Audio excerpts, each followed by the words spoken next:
Hi. So for today's reading, we're going to be reading Luke chapters 22 and 23.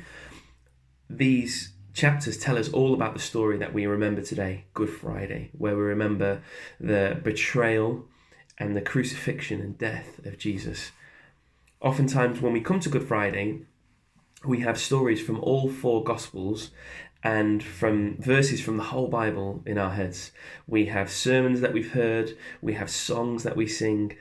But actually, I think sometimes if we just take one of the gospel accounts of the crucifixion of Jesus and only read and inhabit that story and think about those details, it can lead us on a richer journey than when we bring in all these different details and events and make them one. So I'd encourage you today to just read Luke chapters 22 and 23 and nothing else. Go through them slowly, chew over the details, digest what it is saying to you, because there's something really rich in what it's saying. So in our study, what does it say? Well, it all starts with the Last Supper and these interactions that Jesus has with his disciples. We have the betrayal of Judas. We have the bickering of some disciples around the meal table, who is going to take the seat of highest honour. And then we have the boldness of Peter, contrasted then with Jesus telling him that he too will betray him. And actually, astonishingly, in all these interactions with his disciples, Jesus still, as he speaks into their failure and the way they've still not got what he's doing, says, "You will inherit the kingdom that I have been given from my Father," and trusts them and empowers them, which is an amazing thing. Then, after the Last Supper, we move on to this time where Jesus is praying on the Mount of Olives, and we see the arrest of Jesus, and we also see the denial of Peter and just the scattering of all of his disciples. Then we see the trial of Jesus, and this actually comes in four parts. The first part is Jesus in the Sanhedrin before the high priest. The second part is Jesus before Pilate. Then he is tried before Herod, and then he comes before Pilate again, but it's actually the reaction of the crowds that finally lead to his death sentence. So he's tried by every single different figure and authority that he could find.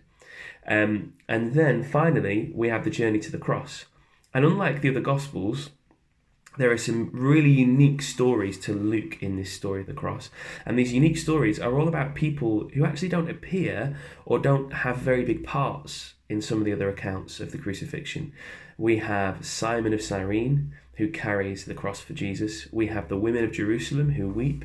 We have the criminals and an extended interaction with Jesus with them on the cross. We have a Roman centurion who says something slightly different in the Gospel of Luke than he does in others. And then we have Joseph of Arimathea, who we're told is a member of the ruling council who just sentenced Jesus to death, coming to take on his body for burial. What does it mean? Well, the meaning is all tied up into the Passover. And there's a real richness to that. And that's a theme that is going to tie in lots of what we've been looking at in all the other chapters in Luke. So, first of all, practically, the meaning is that the Passover gave the environment, the spiritual, the practical, the political environment for Jesus to be taken and crucified, for him to be, you might say, murdered, you might say executed by all these people. How is that? Well, all the crowds had gathered. This is the central festival in Judaism, still is now. So all of the crowds, all of the Jewish people scattered among the nations would travel to the temple to celebrate the Passover at this time. And there's a fickleness to these crowds gathered together in the kind of excitement and celebration of this festival. It's a very nationalistic festival. It's the birth of Israel. It's the birth of Judaism. At the very least, it was in that first century.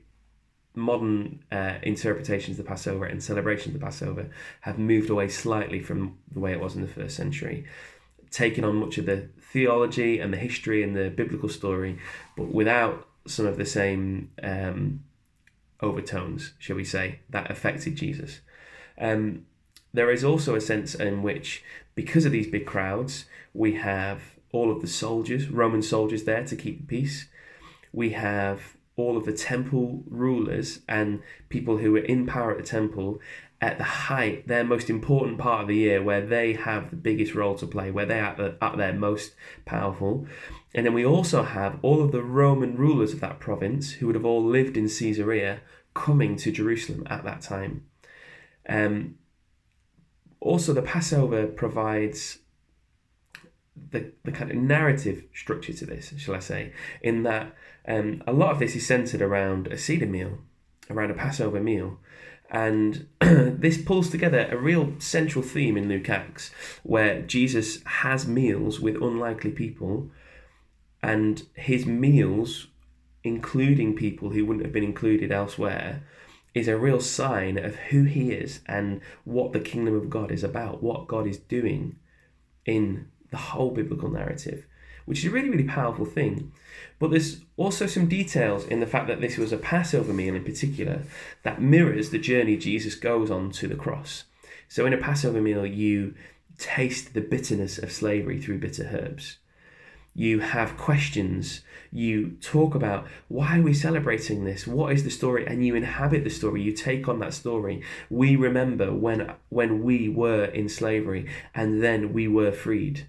And then you are taking on this journey to sharing wine, singing songs, celebrating richness. And actually, that's a journey Jesus is going to go on. He's going to taste the bitterness of disappointment, of being denied, of being abandoned, of being beaten and falsely accused. He's going to be questioned. And then ultimately, he's going to enter the full richness of his death and resurrection. But we don't want to run on too far ahead of the story. The Exodus does play a central role in Luke.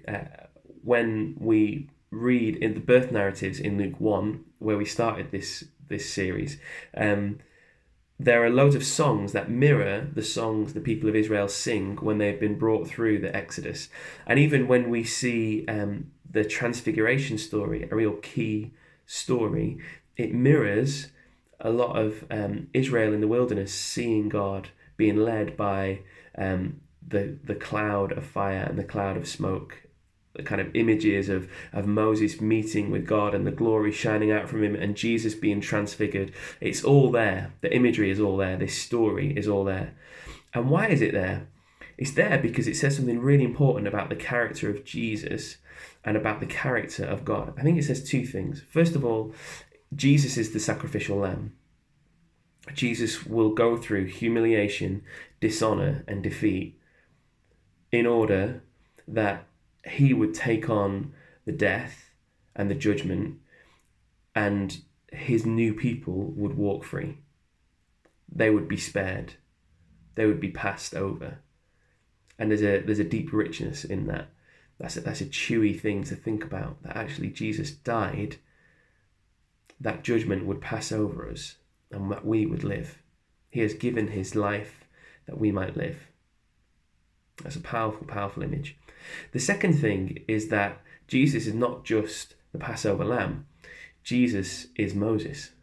Jesus is the one who takes a kingdom filled with runts and slaves and forgotten and oppressed, and he takes them out into freedom and calls them to be a royal priesthood, a new people. Moses took this slave caste within Egypt and led them out into the wilderness with God, and they became a royal priesthood, a holy possession of God who he made a covenant with. And we, who were unlovely, who were not a people, who were disparate and different and broken and unlovely, have been made into something precious and beautiful, into God's new covenant people. I mean, that's just stunning and is beautiful. And Jesus plays that role of Moses. So he is the Passover lamb and he is Moses. And we see this not just in the way that Jesus kind of enacts the Passover meal, but we see this in the way that Jesus brings in all these people into the story. Read through these two chapters and think about these different people. One I'd maybe focus on is Simon of Cyrene. So Simon is a Greek name. Cyrene was probably modern-day Libya. So here we have a North African, probably Jewish. That's probably why he's in Jerusalem at that time. But we have a North African person with a Greek name who is able to take part in Jesus' journey to be the Passover lamb.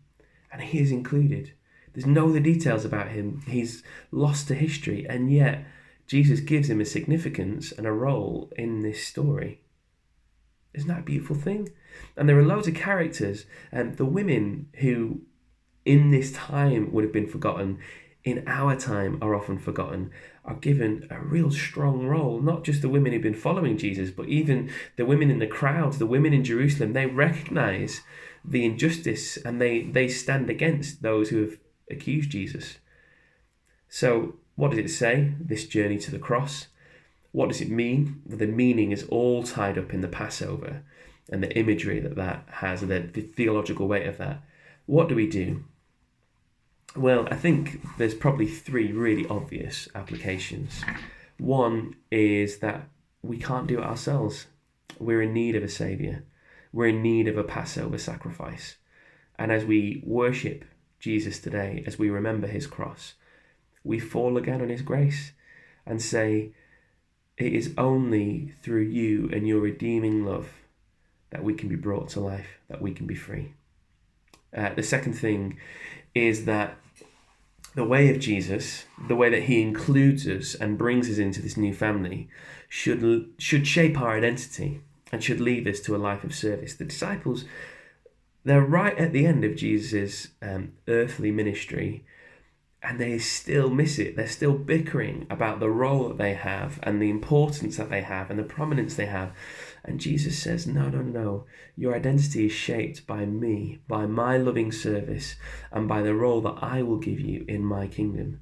So as we remember Good Friday, there is a call also for us to rest our identity in God and who he says that we are, who he calls us to be, how he calls us to serve and act and be.